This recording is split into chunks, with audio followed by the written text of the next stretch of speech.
So you did what most people would call a mistake. Yet you know it wasn't a mistake. You knew what you were doing. You cheated on your spouse.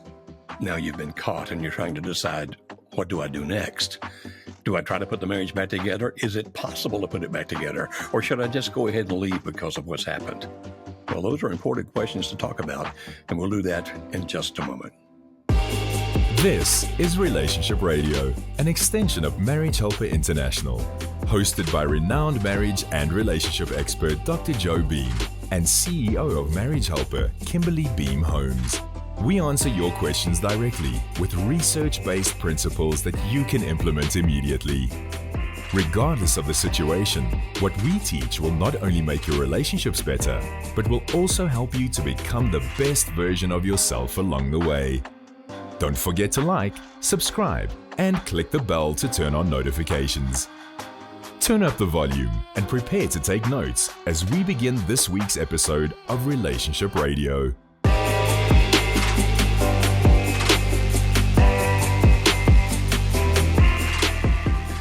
I'm Dr. Joe Beam with MH International, along with Kimberly Holmes, our CEO, the leader of our organization. And we're here on Relationship Radio talking about a different topic every session. And this particular session is about what if you were caught cheating?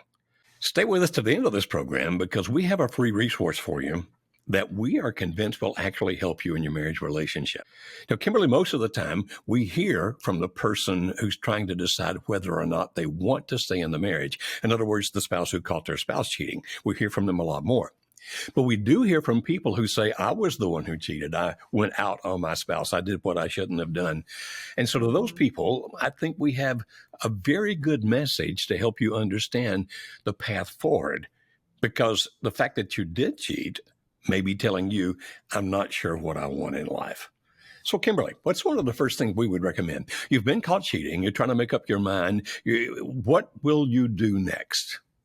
If that is the person listening to this, then I first want to say to them, thank you for taking the time to think about that and make a good decision. We have worked with a lot of people in the past where they have been the one who has had the affair, but because they feel so guilty about it, they feel like they can't undo the pain and the harm that they've caused. There's this feeling of let me just move on, to let me go ahead and do the divorce, not even necessarily because I don't want to try and make it work. I just don't think I can repair the harm that I've done. But what we have seen so many times is that people really can forgive what has occurred, strengthen their marriage, and move forward to have something better than they even ever had before. So the first thing that I would say to a person who has been caught cheating is really take the time to decide, do you want to make this marriage work? And try not to let your feelings of how you feel maybe about yourself in this moment dictate the decision that you make about that. Very good point, because sometimes people are questioning, well, am I really committed to this marriage if I actually did that? So maybe it's telling me something about the relationship with my spouse. Maybe it should end. Sometimes they think like that. Or as you already pointed out, I don't know if he or she can ever forgive me. Or the other part of that, I don't know if I can ever forgive me. Well, we can point out to you that we have worked with literally thousands and thousands of situations just like yours, because we've been doing this for decades. And we can tell you that if you just stop thinking about the emotions you feel, positive or negative right now, and try to be as logical as you can. We talk about a principle called 10-10-10. There's actually a book out there about it, by the way, which is interesting. But in the 10-10-10, we say, think about, how am I going to feel about this in 10 days, 10 months, and 10 years? Because you see, whatever emotion you're feeling at this very moment is not what you're going to be feeling 10 years from now. As a matter of fact, may not even be what you're feeling 10 months from now, even though it could be what you're feeling 10 days from now. So don't think just short term, think long term. Look at all the years you've put into this marriage. Look at all that you have invested into it.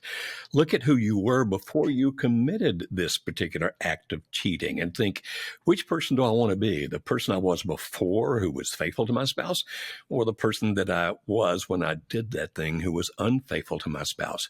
And by thinking those things through, if you decide that you want to put the marriage back together, we're telling you, It's highly doable. No matter how upset your spouse is with you right now, no matter how upset you are with yourself right now, no matter how much you doubt the relationship you have with your spouse right now, if you make a decision, wait a minute, the long-term best result for me, for my spouse, if you have children, for them as well, is to try to put this back together, then we want to help you do that.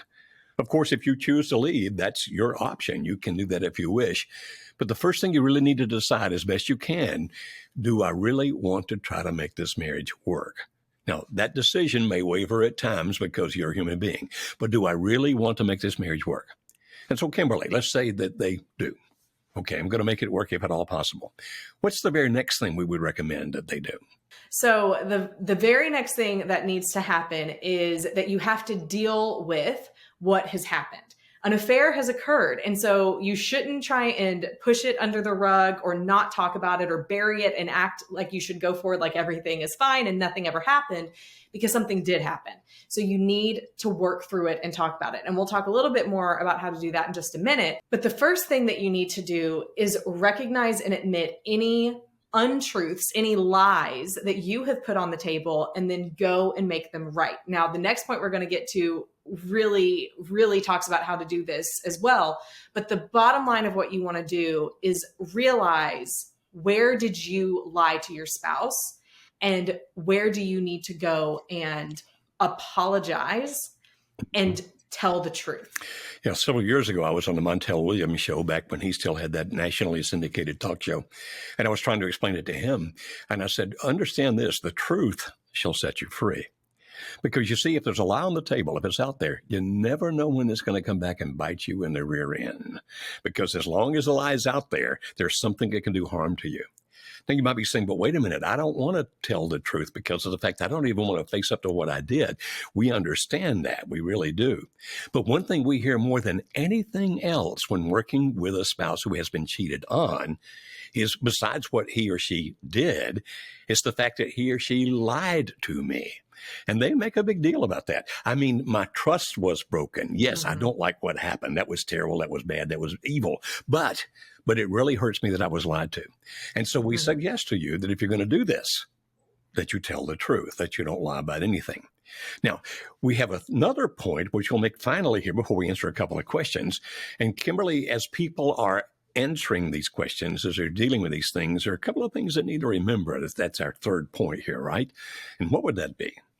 A lot of times humans, when they go to apologize about something, we can have a tendency to justify what we're about to apologize for. So in the case of an affair, since that's what we're talking about, it could be that what you want to say is, listen, I was stressed. We had just had a kid. Work was crazy and we weren't really happy. You and I both know that. And so I went off and had an affair, and I shouldn't have, but maybe if things had been different, it wouldn't have led to that. That is not what you want to say. That is the opposite of a good way to handle this situation. Instead, what you want to say, and you have to figure out what makes sense for you and how to word it. But the premise you want to get across is, what I did was wrong. Yeah. Full stop. I'm not going to explain away my behavior. I mean, there can be explanations later as your spouse is seeking to maybe understand why it happened, but it should never be done as a justification. Those are two different things. What I did was wrong, and I'm not allowing anything to say that I did the right thing. I am saying it was wrong. I apologize. And take I am saying it was wrong. I apologize. Will you forgive me? And not have that tied to anything else. Exactly. Later in the process, and this is a process. It actually is a process. It's one of the things we teach at our workshop. That's when you're reconciling, when forgiveness is happening, that's when you can talk about the things that may have led up to it. But it's only done after there is no justification allowed in your apology for what you have done. Because it sounds as if you're not taking responsibility. It's somebody else's fault. It's amazing that human nature is, when people accept responsibility, we're much more likely to forgive than when we feel like they're trying to make an excuse for what they did. Earlier, I mentioned the word mistake. Sometimes people react negatively to that. No, it was not a mistake. You knew what you were doing. And so that's part of the process here. Be sure to tell the truth, as Kimberly said. At the same time, don't try to look like or appear in any shape, fashion, or form that you're justifying it in any way, do understand that the other person is hurt. So don't try to just blow it off, because that makes them even angrier. Try to understand the pain that they have. And another couple of things that if we had time, we had discussed, but we don't in this particular program, but we do teach very thoroughly in our workshop, is how that you don't beat yourself up in the process. If you start saying, I'm sorry, I'm sorry, I'm sorry, over and over and over again, you begin to program each one of you to think of you as being no good, that you don't have any character or integrity. Now, realize you might be thinking, well, what I did was not of character and integrity. Yes, but that's not who you are inside, hopefully, and who you're going to be in the future. So don't beat yourself up, and don't answer questions. Ask not to answer questions that create a visual, because having that vision in each other's minds about what happened, those are not good. Now, you can find more about those things as we go through and talk about other things, not only in this program, but other products that we have, other offerings we have to help you with that.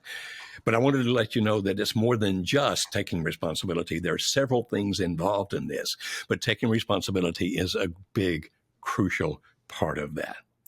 Well, Kimberly, we have a couple of questions here, and we don't have a lot of time on these programs. So if people wanted to find out more, and I'm sure you'll tell them about this a little bit later as well, how can they find out more about how to do the things we're talking about, just before we answer some questions here?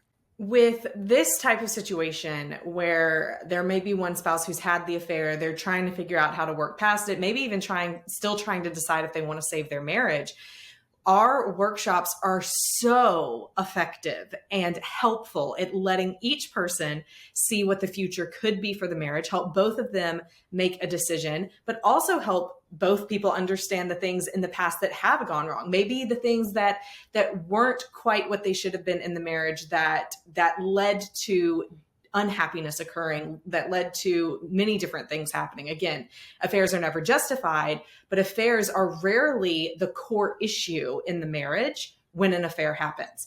And so we can really help couples understand why those happen, how to prevent it from ever happening again, and realize that it's common. Many marriages are affected by an affair. Yours is not alone, but there is hope for it. You can find out more about those workshops that we do. We have them online and we have them in person every so often as well, but they are incredibly effective, over a 70% success rate at saving marriages. And you can find out more about those in our show notes below, or you can go to marriagehelper.com and you can click on the workshops tab on the top of the homepage and you can find out more about them there. Yes, we obviously can explain in much, much greater detail and where it becomes very understandable in 3 days, whereas here we only have 30 minutes. So Kimberly, let's talk about the first question that came in here. Is there a chance of reconciling my marriage? I'm really not sure that I know why I cheated. I don't know if my wife can forgive me, or even if she should. I really do want to save our marriage. You know, it's interesting in his question that he said he doesn't know why he cheated, but the sentiment I'm hearing in his question is, I mean, he even said it, I want to save my marriage. I don't know why I did this. Is there hope? The answer to that is yes, there is hope, but it takes him at this point doing the things that he can do in order to win his wife's trust back. So just like you said at the beginning, a lot of times the spouse who's been hurt by the affair, it's the betrayal. It's the, you lied to me. I don't know if I can trust you. How can I trust you now? And so we mentioned at the beginning, you need to tell the truth, but that doesn't just mean telling the truth about the things that have happened, although that's part of it, but it means telling the truth about the things now and going forward, being a trustworthy person, being a person who you're willing to be held accountable. And so I don't know, we can't really know from this question how involved his wife is at this point in talking to him and wanting to do anything with him. But the best thing that he can start doing is what we said before, telling the truth.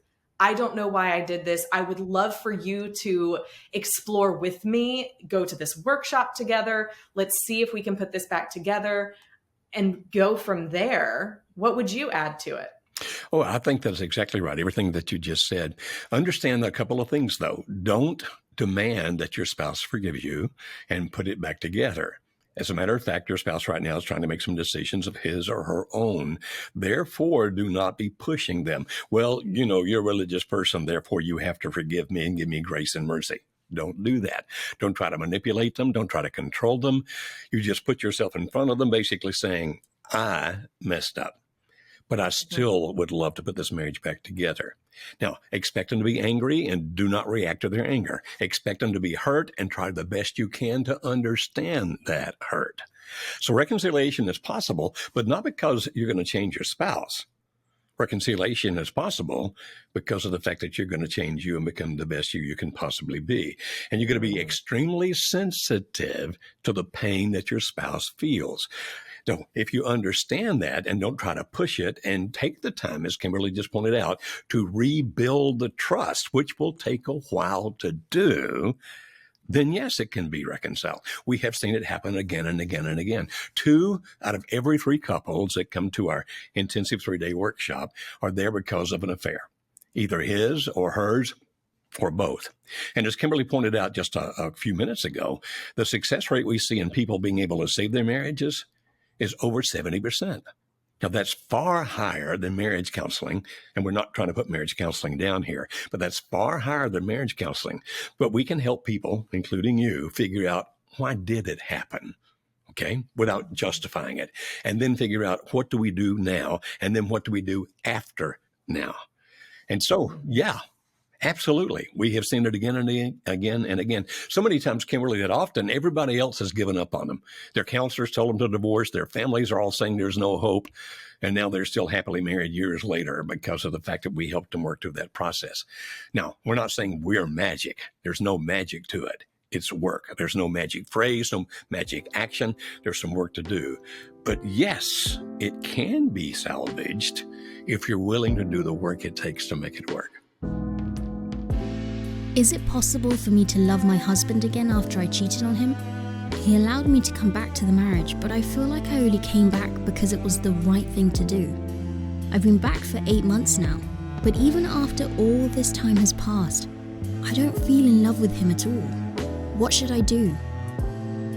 So, Kimberly, we have a lady here saying, I came back because I felt it was the right thing to do, but I don't feel I'm in love with him, and it's been 8 months. Now, implied in that is she's thinking, by now, I should be feeling this great love for him, or something should have changed dramatically. And so she looks at that and goes, is it possible to love him again? That's the ultimate question here. And the answer to that is? Yes. Yes, it absolutely is possible to fall in love again. We actually have another episode we'll link to in the show notes where you and I did talk about love. And this was just recently. And it was interesting as I was listening to the question, I thought, so you've done step 1. You've come back together. You have at least made the decision that I'm going to try and do something to put this marriage back together. But if you're not actively doing more to grow love, to nurture the love, to work on bonding together through commitment, through doing things together, through being vulnerable and open with each other, through having fun together, all of those things that matter. If you're not actively doing that, then love isn't just going to grow on its own. It needs to be pursued. It needs to be intentionally done. It's not a feeling, although we can feel it as a feeling. It is an action. It is commitments that you do, behaviors that you have that end up growing a connectedness between two people. So the answer is yes, you can grow love again. You can fall in love again. And it starts with going through the process of falling in love, which we teach, right, Joe? We call it the love path. Call it the love path. And the fact that you think, okay, 8 months, we should have it by now. I understand how you feel that way. But you see, it takes a while to develop intimacy. And I'm not talking about sex. I'm talking about openness, transparency, and vulnerability. It takes a while to redevelop it. And it takes a while to redevelop commitment. Now, passion can actually be developed more rapidly than the other two, but it can come and go. It can ebb and flow. And so we look at this and go, okay, I realize that for you, 8 months, probably you're thinking is a long time. But we deal with a lot of marriages, and we're telling you that 8 months, you're still in a healing period. You're healing from what happened. Both of you are. And so we don't panic that you don't feel this great, tremendous thing about love right now. But there is a love path. There really is. We talk about it in our workshops. I've written about it in a book. And this particular love path, if people follow it, then it leads them to fall in love with each other again. Now, don't try to match it to whatever emotions you felt during the affair. Because when you're doing something that's temporary and that's out of the ordinary, emotions tend to be more intense than they are in reality. In other words, if I'm doing this one thing and I shouldn't be doing it, then I can have intense emotions. But if I get back into the real world emotions aren't those ecstasy spikes. They're deeper. They have more meaning. They feel good within, and they hold people together where they feel fulfilled and satisfied. So if you're looking for the cocaine rush, you're not going to get it unless you use cocaine, which we definitely recommend that you not do. If you're looking for a deep love, then it will come back. It can come back. And so can you be in love with each other again? Yes. Will it be the exact same emotion you felt while you were having the affair? Probably not. But that emotion would have disappeared with time anyway. As a matter of fact, maybe it did. Maybe that's part of why you came back. We aren't built to live in constant ecstasy. We're built to live in constant relationship where it's meaningful. I know this person loves and cares about me, and I love and care about him or her. And that gives us the fulfillment that we can apply to all kinds of things in all parts of our lives. So definitely, without a doubt. So Kimberly, it's time for our key takeaways. What would they be from this program?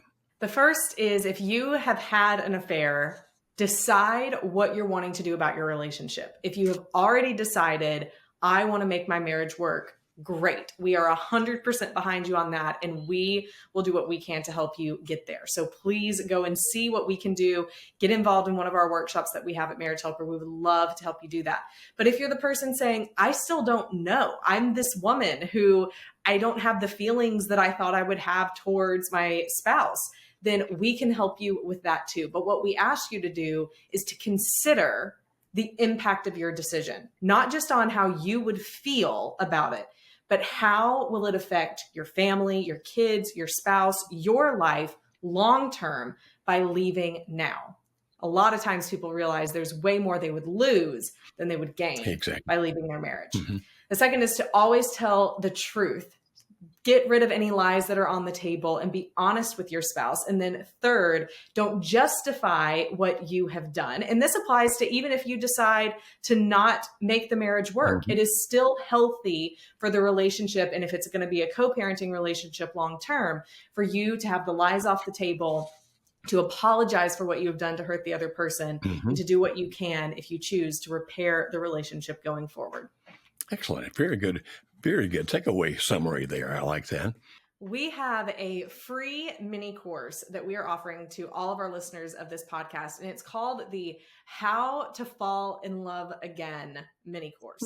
Another way that we have termed it is How to Get Your Spouse Back mini course. Now you might be thinking, but I'm listening to this and I'm the one who doesn't know if I want to make the marriage work. What you're going to learn in this mini course applies to you, because we begin teaching you the very fundamental things that you need to do at the beginning of restoring a relationship to make it work again. So even if you're still trying to decide, what you learn in this free mini course will be applicable to you. And if you have decided, but maybe your spouse is so hurt by what you've done that they won't even be talking to you, then you definitely want to get involved with this mini course, because you will learn things you can begin doing now to change the communication that you're having with your spouse, to soften what's going on, to become a more attractive version of yourself, and ultimately, hopefully, restore your marriage. You can get that by clicking the link in the show notes below. Also, be sure that you follow this podcast on Apple or wherever you listen to podcasts. And if you are loving what you hear every week, please give us a review, as it helps us to reach even more people who need hope for their marriage. Well, what if you do everything you know how to do and things just don't work? Like you've been standing for your marriage, you've been trying to put it back together, but it seems as if rather than getting better, it continues to get worse. Is there ever a time when you just say, that's it, we need to pull the plug, we need to stop the life support, we need to go ahead and let this marriage end because it's going to be better for everybody, including me? Does that time ever come? Actually, it can. Now, we're pro-marriage. We try everything we can to help people save their marriages. But may there come a time when the marriage will end? Yes. But how do you know when? To make sure you're not doing it prematurely, that you've really given it your all. Well, that's what we'll talk about at our next Relationship Radio. We look forward to seeing you then. Thank you, Kimberly, and thank all of you who have been watching or listening to this program. When I found out about the affair, it was the biggest shock I could have ever heard. Just never saw anything coming. I just remember feeling in those first days like, what has been real? We ended up divorcing. I still remained in that relationship. Everything really did die for me. All hope, any kind of reconciliation, like to my mind, at that point, it was over. Marriage Helper was that last chance. When reality started coming back, I started realizing Jordan wasn't really the bad guy that I thought he was. When I finally was able, I was bold enough to say, no more relationship, 5 days later, I found out that I was pregnant. I just felt like that destroyed any hope that I had of reconciling. I actually called him just to tell him, hey, just out of respect, I don't want you to hear it from anyone else, but I'm pregnant. To my mind, it's like, okay, is that a good thing? Were you guys trying? It was cut off from me. And I said, well, do you want to hear my heart or do you just want to leave it at that? So I had no expectation that he would accept me back, but it was when he said, yeah, sure, I'll hear your heart, that we were able to talk. And that night, we talked for 3 hours on the phone. It was so miraculous. He was the absolute safest place that I could have gone to share this news. And he really did listen to my heart. And he was able to say what he thought and felt, and I was able to listen to his heart. And so it was just a beautiful conversation. That was the beginning of reconciliation. 8 months later, my name was going on the birth certificate. The rest is history. Marriage is marriage. We continue to work through things as a married couple, but there's so much more freedom today, so much more hope and faith in our marriage today. It's remarkable. Yeah. The respect and the love that we feel as we're working through those challenges this time, as much as we would not want to go through what we went through again, we wouldn't go back. We would not go back to our first marriage. Fear and doubt and suspicion has a way in crisis of just totally clouding and keeping us from seeing what's on the other side. Look at what Marriage Helper does. There is hope. There is hope for you. I know you might feel like all hope is gone, but there is always hope. Thank you for joining us for this week's episode of Relationship Radio. Please refer to the notes in the description to learn more about any resources mentioned in this episode. Please visit our website at marriagehelper.com for more information about our online courses, marriage workshops, and coaching. If you would like immediate help for your marriage situation, then click on the link on the screen to schedule a free marriage strategy call with one of our team members. We exist to help save marriages and strengthen families. We look forward to interacting with you on the next episode of Relationship Radio.